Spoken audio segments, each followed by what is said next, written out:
আজ আপনাদের মধ্যে আমি আমার ইউটিউব চ্যানেল ওপেন ভয়েস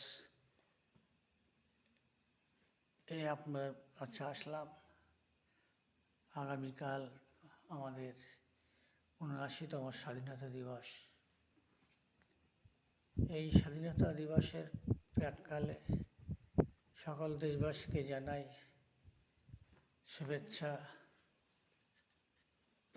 তো বন্ধু, আমাদের দেশে আজ যেটা ঘটছে সেটা খুবই দুঃখজনক। বিশেষ করে আমরা দেখছি সারা দেশে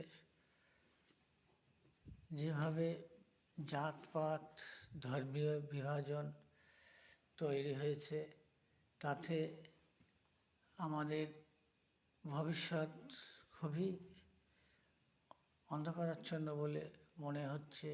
যাই হোক, আমি বলতে চাই এই দেশের স্বাধীনতার জন্য আমাদের দেশে মুসলমান সম্প্রদায় হিন্দু ভাইদের সঙ্গে কাঁধে কাঁধ মিলিয়ে লড়াই করেছিলেন, টন টন রক্ত দিয়েছিলেন। আমরা জানি ১৭৫৭ সালে ২৩শে জুন বৃহস্পতিবার পলাশির যুদ্ধে সিরাজদৌল্লার পরাজয়ের মধ্য দিয়ে আমাদের স্বাধীনতা সূর্য অস্তমিত হয়। তারপরে ১৭৯৯ সালে যখন কিনা টিপু সুলতান মহীশূরের বাঘ তিনি যুদ্ধে পরাজিত হলেন লর্ড ওয়েলেসলির কাছে, তখন পুরোপুরিভাবে ব্রিটিশ এই দেশটাকে কব্জা করে ফেলল। তারপর থেকে আমাদের প্রচুর লড়াই সংগ্রাম চলল। ১৮৫৭ সালে সিপাহী বিদ্রোহ, সেখানে তাঁতিয়া তোপি, লক্ষ্মীবাই, এরা বেগম